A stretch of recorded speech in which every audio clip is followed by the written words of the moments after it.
جو ہاتھ میری بارگاہ میں اخلاص سے اٹھاؤ. میرے عزیزو یہ اخلاص کی دولت ہے. جو خالصتاً اللہ کے لیے کچھ کیا ہو مولا اسے کبھی ذلیل نہیں ہونے دے گا, اسے بے عزت نہیں ہونے دے گا. اسی لیے کچھ کام ایسے کر جاؤ جو خالصتاً اللہ کے لیے ہو. رب تبارک و تعالیٰ کے لیے اب تک کیا کیا ہے اس کا بھی آپ کے پاس کچھ تو ہونا چاہیے.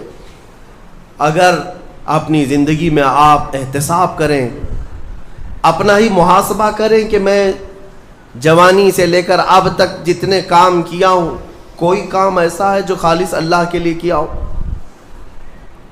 رسول پاک صلی اللہ تعالیٰ علیہ وسلم کی ایک حدیث میں آپ کے سامنے عرض کرتا ہوں.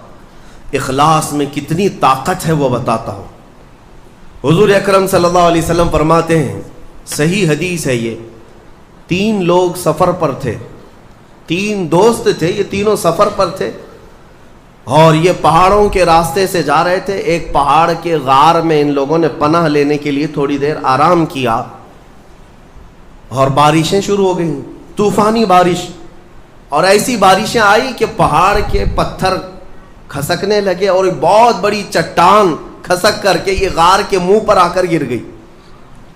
غار بند اور یہ اندر 3 بیٹھے ہوئے ہیں. ہاتھ کے ہلانے سے تو پتھر جانے والا نہیں, ایک بڑی چٹان گر کر کے بند ہو چکی, ان کی قبر وہیں بننے والی. 3 لوگ ہلا کر کے کیا ہٹا سکتے تھے؟ اب تینوں لوگوں نے کیا کیا؟ میرے آقا صلی اللہ علیہ وسلم فرماتے ہیں تینوں رونے لگے کہ اب ہماری موت یہیں پر ہونے والی ہے, ختم ہے. لیکن اس سے پہلے چلو اللہ کی بارگاہ میں اپنی زندگی کی کوئی ایسی چیز ہو جو تم نے خالص اس کے لیے کیا تھا, اس نیکی کو وسیلہ بنا کر کے دعا کرتے ہیں, دیکھتے ہیں پتھر ہٹتا ہے کیا.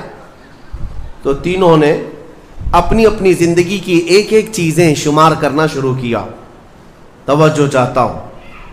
پہلے ایک بندہ سجدے میں گرتا ہے اور عرض کرتا ہے, مولا تو جانتا ہے میری ایک بوڑھی ماں تھی, ماں کی خدمت بہت کیا کرتا تھا, ماں کی بہت تعظیم کرتا تھا.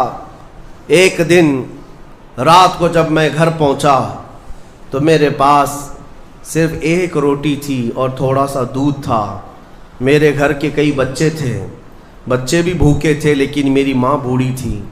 تو میں جب بھی گھر رات کو پہنچتا پہلے اپنی ماں کو کھلاتا, اس کے بعد اپنے بچوں کو کھانا دیتا. اس دن ایسا ہوا کہ میرے پاس صرف 1 روٹی اور تھوڑا سا دودھ تھا, ماں بھی بھوکی تھی اور بچے بھی. بچے آ کر لپٹ گئے, کہنے لگے کہ ہمارے لیے کھانا, بھوک کی شدت ہے. میں نے بچوں کو تھوڑی دیر کے لیے بٹھایا گھر کے باہر اور اس روٹی کو چور کر دودھ میں اپنی بوڑھی ماں کو کھلایا. میری بوڑھی ماں جو بھوکی تھی وہ پوری روٹی کھا گئی اور پورا شکم سیر ہو کر وہ دعا کرتے ہوئے سو گئی. اس رات کو میں بھی بھوکا رہا, میرے بچے بھی بھوکے رہے, ہمارے گھر میں اس کے علاوہ کوئی کھانا نہیں تھا. اے رب ذوالجلال, میں نے اپنی ماں کے ساتھ یہ جو حسن سلوک کیا خالص تجھے راضی کرنے کے لیے, خالص تجھے راضی کرنے کے لیے. مولا اگر یہ میری نیکی تجھے پسند ہے تو یہ چٹان کو ہٹا دے. وہ دعا کر رہا تھا, چٹان تھوڑی کھسک گئی, اپنے آپ کھسک گئی, لیکن اتنی نہیں کہ وہ نکل سکیں. دوسرا جو ساتھی تھا وہ سجدے میں گرا اور وہ دعا کرنے لگا. یہ پوری حدیث پاک موجود ہے جس کو میرے آقا نے بیان کیا. میرے عزیزو, زندگی میں کوئی ایسی چیز ہو جو اللہ کے لیے کیا ہو, پھر دیکھنا زندگی کی مصیبتیں آئیں, اسی نیکی کو تم اللہ کی بارگاہ میں رکھ سکتے ہو. دوسرا سجدے میں گرتا اور کہتا ہے, مولا تو بہتر جانتا ہے میں اپنی چچیری بہن کا عاشق ہو گیا تھا. اس کی چچیری بہن تھی, چاچا کی بیٹی, عاشق ہو گیا اور ہم دونوں میں معاشقہ چلنے لگا, ایک دوسرے سے محبت کرنے لگے. ایک دن ایسا آیا کہ ہمارے گھر والے اور اس کے گھر والے سب باہر چلے گئے, ہم دونوں تنہا رہ گئے اور ہم دونوں ایک کمرے کے اندر آئے. ہم دونوں نے گناہ کرنے کا ارادہ کر لیا. شادی تو نہیں ہوئی تھی, نکاح بھی نہیں ہوا تھا, دونوں کھڑے ہوئے, گناہ کرنے کا ارادہ ہی تھا کہ ہم دونوں کو اچانک خیال آیا میرا رب دیکھ رہا ہے. ہم کپڑے اتارے اس کے سامنے جو ہمارے دلوں کے حالات بھی جانتا ہے. تو وہ میری چچیری بہن وہ بھی رونے لگی. میں بھی رونے لگا اور ہم ایک دوسرے کو ہاتھ نہیں لگائے. مولا اس زنا سے اور اس بدکاری سے اگر میں بچا تھا تو میرے رشتہ داروں سے ڈر کر نہیں، خالص تیری رضا کے لیے کہ مولا کریم کے اس سلطنت کو میں اپنے گناہوں سے پامال نہیں کروں گا. تو جب یہ وہ کہنے لگا اور عرض کیا مولا اگر میں وہ رات گناہ سے بچاؤں، تیری بارگاہ میں میرا وہ بچنا پسند ہے تو اس چٹان کو تو ہٹا دے. حدیث پاک میں چٹان اور کھسک گئی.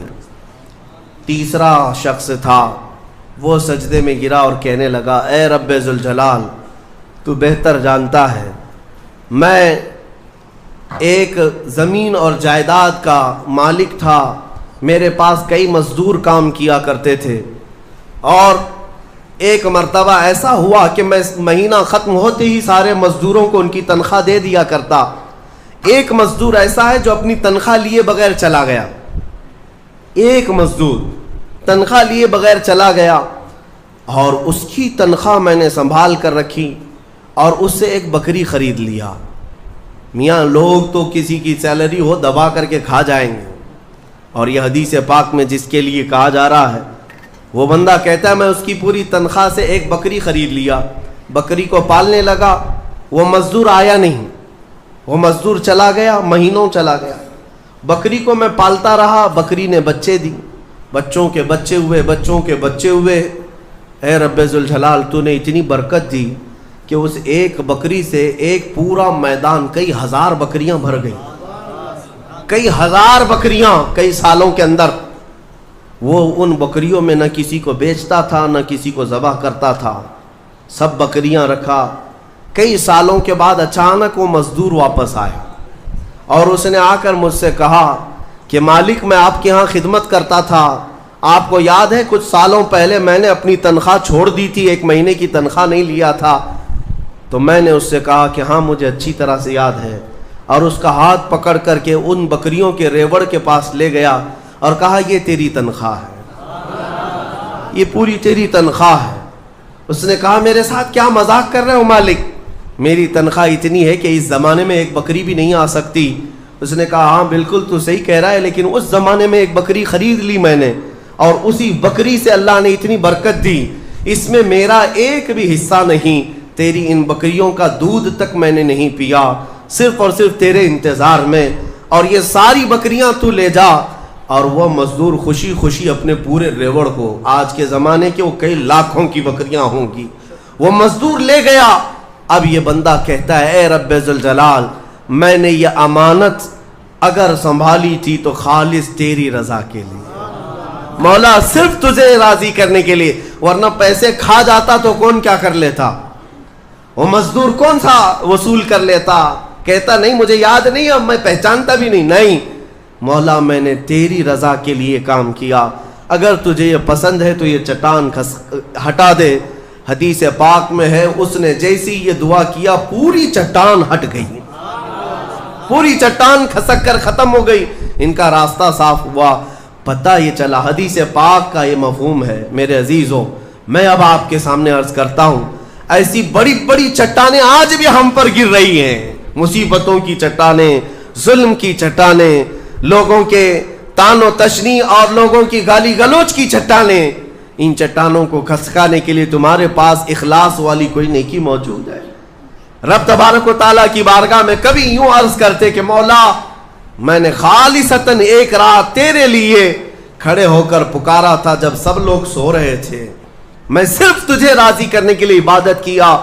مولا اگر تو راضی ہے تو ان فلسطین کے بچوں پر رحم کرتے. ہمارے پاس ایسی کوئی چیز ہے جو ہم عرض کر سکیں؟ آج دعائیں کہاں نہیں ہو رہی ہیں؟ دعائیں سب جگہ ہو رہی ہیں، اجتماعی دعائیں ہو رہی ہیں، ہر خطبے میں، ہر نماز میں، ہر جگہ دعائیں ہوتی ہیں. لیکن میرے عزیزو شاید وہ اخلاص سے خالی ہو گئے ہیں. ایک بات یاد رکھنا، حرام لقمے پیٹ میں پڑے ہوں، حرام کمائی گھر میں پڑی ہو تو حدیث پاک میں اس کی کوئی دعا آسمان تک نہیں جاتی، کوئی دعا آسمان تک نہیں جاتی. اور ان تمام چیزوں کی طرف کبھی خیال بھی نہ کرنا اور پھر یہ کہنا کہ ہماری دعائیں کیوں نہیں قبول ہوتی، اخلاص نہیں ہوتا. یا تو پھر دعا تو کرتے ہیں, کمائی بھی صاف ہے, حلال ہے, لیکن دعا کرنے کے وقت ایسا لگتا ہے جیسے کوئی ڈیوٹی ادا کر رہے ہیں, جلدی سے بھاگنا ہے. ہم تو دیکھتے ہیں نا, نماز میں ہاتھ اٹھانے میں بھی لوگوں کو شرمندگی ہونے لگتی ہے. کچھ تو مرے ہوئے ہاتھوں کے ساتھ دعا کر رہے ہیں, کچھ انگوٹھے پھوڑ رہے ہیں دعا میں. تم رب تعالیٰ کی بارگاہ میں مانگ رہے ہو, اخلاص اگر ہوتا تو تمہیں اپنے کی خبر نہیں ہوتی. اخلاص, دعا بھی تو رسمی طور پر مانگ رہے ہیں. امام اپنی دعا کر رہا ہے, مقتدی اپنے انگوٹھے پھوڑ رہے ہیں. یہی تو چل رہا ہے. کچھ انگلیوں میں کھیل رہے ہیں, کچھ اپنے ہاتھوں کو نیچے لٹکائے ہوئے ہیں. میرے آقا صلی اللہ تعالیٰ علیہ وسلم جب دعا کرتے ہیں, صحابہ کہتے ہیں کبھی کبھار حضور روتے ہوئے اتنی بلند ہاتھ اٹھا لیتے کہ حضور کے بغلوں کی سفیدی نظر آتی تھی. خانہ کعبہ کے پاس حرم پاک میں کبھی حضور دعا کرتے ہیں. میرے عزیزو, دعا ایک طرح سے بھیک مانگنا ہے, اور وہ بھی پروردگار عالم کی بارگاہ میں. اور تمہارے انداز دیکھے جاتے ہیں, تمہارا اخلاص بھی دیکھا جاتا ہے. مانگنے میں ہی تم سیریس نہیں ہو, صرف رٹی رٹائی ہوئی چیزیں بولے جا رہے ہو. یعنی کسی نے یاد کرا دیا, بس وہی بولے جاؤ.